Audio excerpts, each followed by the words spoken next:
কদিন আগে বাংলাদেশের নোবেল বিজয়ী ডক্টর ইউনূসের একটা সাক্ষাৎকারের একটা অংশ বিশেষ বোধহয় ডয়েচে ভেলের একটা সাক্ষাৎকার, এটা আমরা দেখেছি। যদিও সাক্ষাৎকারটা পরে কোনো কারণে বা কোনো যৌক্তিক অযৌক্তিক যে কারণেই হোক আমরা দেখতে পাই না ওই পেজে। আমি শুনেছি, আপনারা অনেকে হয়তো শুনেছেন। তিনি বলছিলেন যে পৃথিবী তার গন্তব্যের দিকে, ধ্বংসের দিকে এগিয়ে যাচ্ছে, এবং তিনি অন্য পার্সপেক্টিভ থেকে বলেছেন নিশ্চয়ই। কিন্তু আল্লাহ রাব্বুল আলামিন যা বলেছেন সেটি আমাদের সবাইকে উপলব্ধি করতে হবে এবং সেই গন্তব্যে আমাদের যেতে হবে। আমরা যাচ্ছি সেদিকে।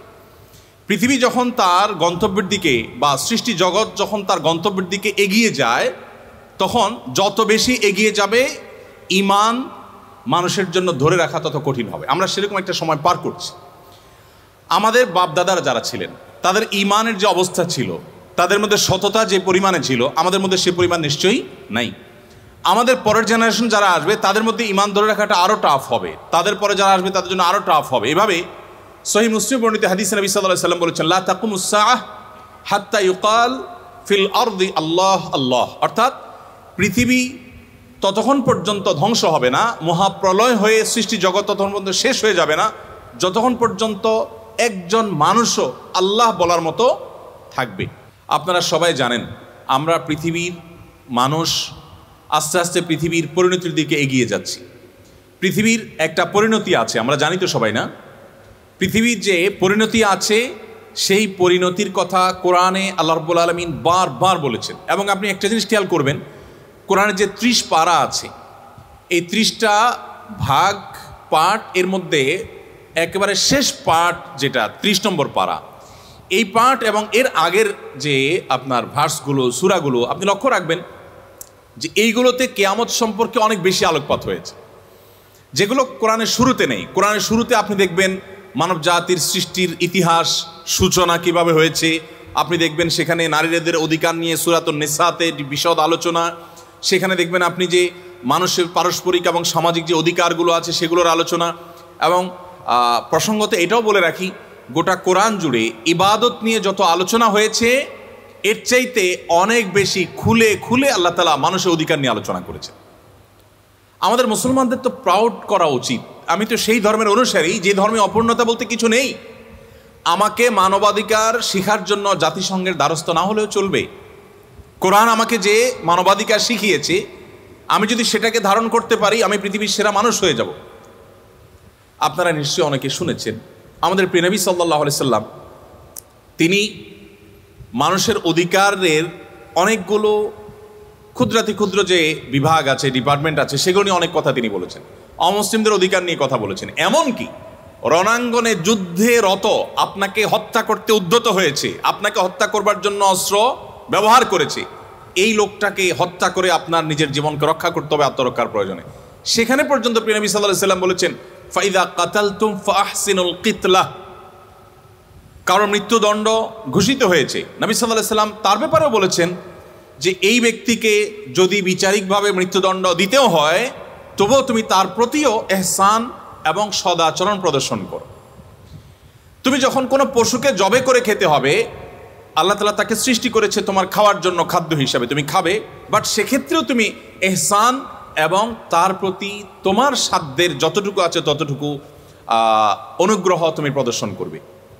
আপনি বলুন যে পশু আপনি জবে করে খেয়ে ফেলবেন, এই জবে করার ক্ষেত্রে পর্যন্ত কিভাবে অনুগ্রহ করবেন সেই শিক্ষা তিনি দিয়েছেন। এবং এও বলেছেন তোমাদের ছুরিগুলোকে তোমরা ভালো করে ধার দিয়ে নিবে, যাতে করে ওই পশুর প্রাণ বের হতে অপ্রয়োজনীয় কষ্ট তাকে পোহাতে না হয়।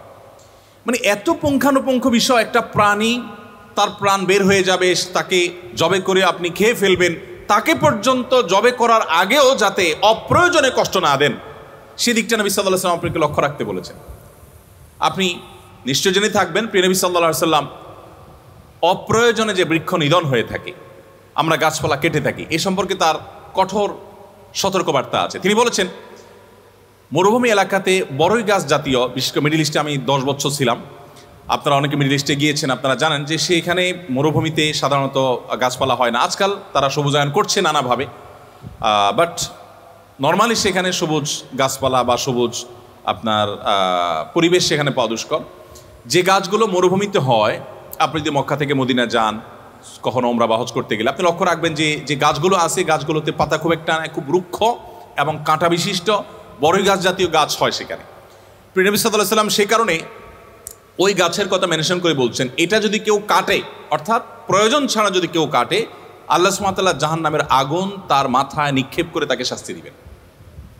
দেখুন, আজ আমরা বন সংরক্ষণের কথা বলছি, আজ আমরা সবুজ পৃথিবীর কথা বলছি, আজ আমরা পরিবেশ রক্ষার কথা বলছি। নবী সাল্লাল্লাহু আলাইহি ওয়াসাল্লাম যখন এটা বলেছেন, তখন পরিবেশ রক্ষার আজকের যে চ্যালেঞ্জ পৃথিবীর মানুষ আমরা যার মুখোমুখি, তখন কি এই পরিস্থিতি ছিল?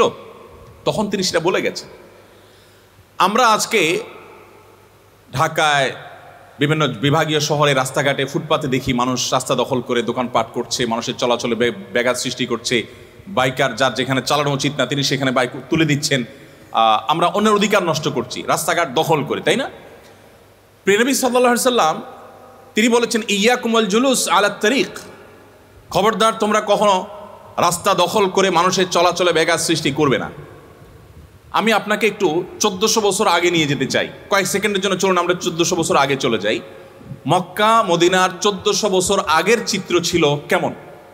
আমরা এক সেকেন্ডের জন্য যদি আমাদের সেই চিত্রটাকে, সেই ছবিটাকে আমাদের স্মৃতিতে আনার চেষ্টা করি, আমরা কি দেখব? আমরা দেখতে পাবো, বিশেষ করে আপনি অনলাইনে মক্কার কাবা শরীফের যে 50 বা 100 বছর আগের যে ছবিগুলো পাওয়া যায়, এগুলো যদি ঘাটেন দেখবেন যে মানুষজন খুব একটা নেই। 50-100 জন মানুষ কাবা তওয়াফ করছে বা 200-500 মানুষ তওয়াফ করছে, এবং দুঃখিত আশপাশে কোনো ভবন তেমন একটা নেই, উঁচু দালান কোঠা নেই, হালকা কিছু মানুষজন আছে।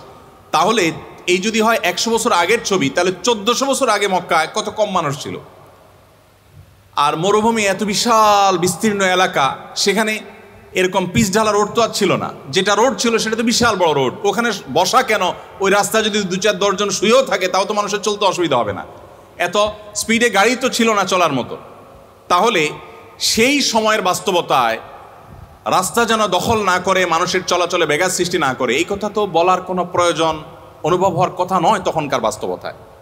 তিনি সেটা যখন বলে গেছেন, আজ 2023-এ এসে 1400-1450 বছর পরে এসে আমরা ফিল করছি যেন তিনি আমাদের ঢাকা শহরের ফুটপাত দখল নিয়ে হাদিস বলে গেছে।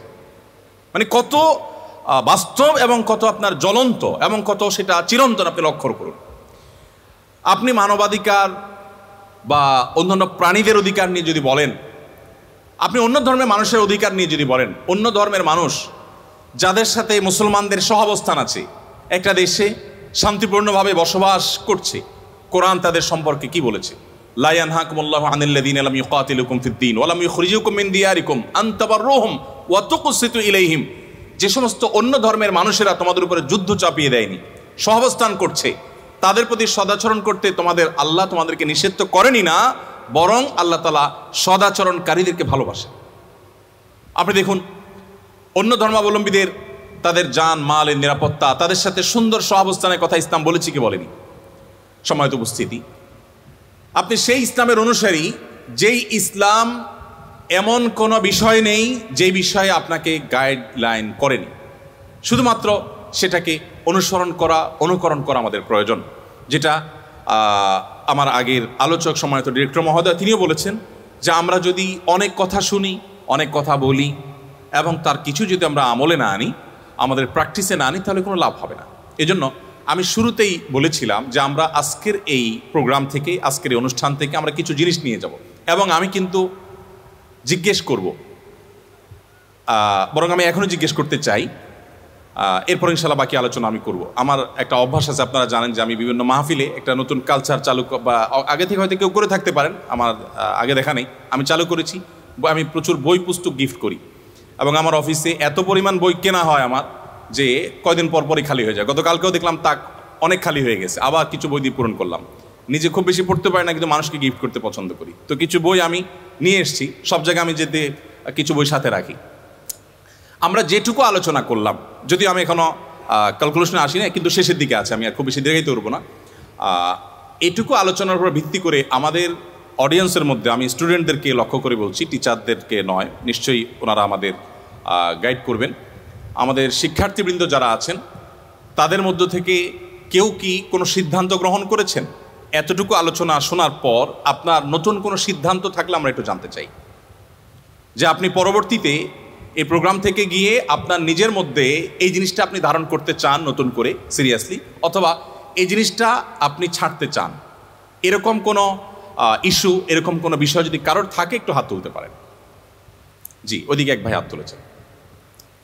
আমি এখন প্রশ্ন করার পর না, কিন্তু আমার প্রশ্ন করার আগ পর্যন্ত যদি কেউ মনে মনে এরকম কোনো ডিসাইড করে থাকেন, আমি সেটা একটু দেখতে চাচ্ছি। সেই লোকটাকে আমি দেখতে চাই যে লোকটা আলোচনার মধ্যখান থেকে নিজেকে সংশোধন করবার বা এখান থেকে গ্রহণ করবার কিছু থাকলে গ্রহণ করার সিদ্ধান্ত নিয়েছেন। আমি তাকে স্যালুট জানাতে চাই। জি বলেন।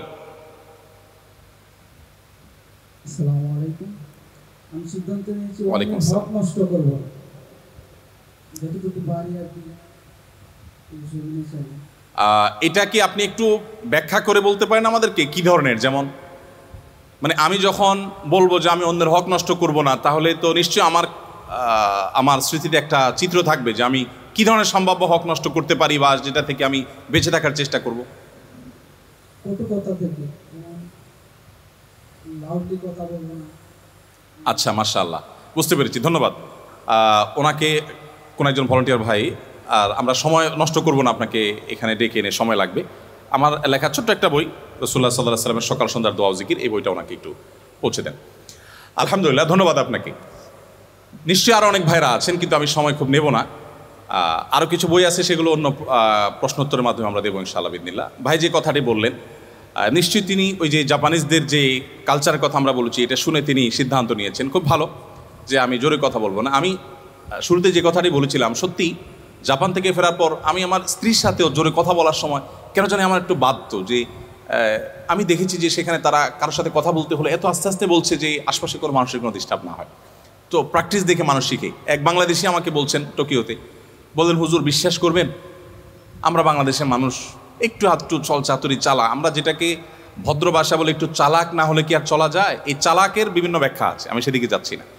তো এই চালাক হয়ে চলতে হয় এই সমাজে, চালাক না হলে চলা যায় না। তার অংশ হিসাবে একটু আধটু মিথ্যা, চালাকি, একটু বাটপারি, চিটারি, ঘুরানো পেঁচানো, এগুলো তো আমাদের রন্ধ্রে রন্ধ্রে মিশা। আমাদের ওই ভদ্রলোক বলছিলেন তার ভাষ্যে।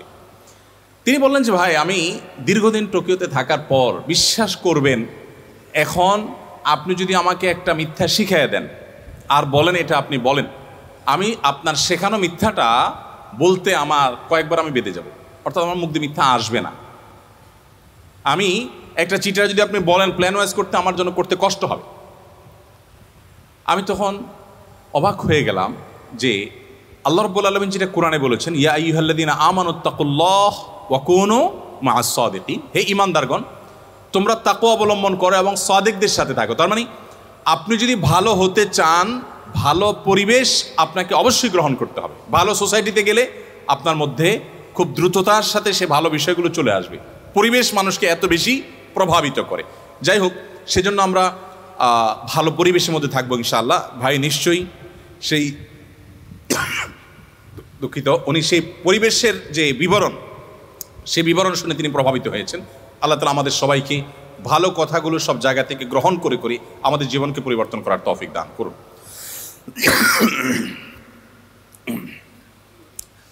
আমরা আলোচনা শেষ করতে চাই কয়েকটা পয়েন্টস দিয়ে। সেটি হলো, আমার আলোচনায় আমি বলার চেষ্টা করেছি আমাদের সবচেয়ে বড় সম্পদ হলো আমাদের ঈমান, এবং এই ঈমান ধরে রাখা অত্যন্ত কঠিন, কারণ পৃথিবী তার পরিণতির দিকে আগাচ্ছে, অর্থাৎ মহাপ্রলয় হবে, সব ধ্বংস হবে, সেদিকে আগাচ্ছে। প্রিয় নবী সাল্লাল্লাহু আলাইহি সাল্লাম, পৃথিবী ধ্বংস হবে বা সৃষ্টি জগৎ ধ্বংস হবে, নট অনলি পৃথিবী, এই নবমণ্ডল ভূমণ্ডল সব ধ্বংস হয়ে সব শেষ হয়ে যাবে, কোনোটি আর নিজ অবস্থানে থাকবে না, এ সম্পর্কে গোটা কোরআন জুড়ে আল্লাহ তাআলা আলোকপাত করেছেন। শুরুর দিকে আল্লাহ রাব্বুল আলামিন বিধিবিধান সব কিছু বলার পরও শেষের দিকে এসে কোরআনকে আল্লাহ রাব্বুল আলামিন সমাপ্ত করেছেন বেশিরভাগ সূরাগুলোতে কিয়ামত সম্পর্কিত আলোকপাত দ্বারায়, অর্থাৎ পৃথিবী তার পরিণতির দিকে যাবে, সেটা দিয়ে আল্লাহ সুবহানাহু ওয়া তাআলা ইতি টেনেছেন।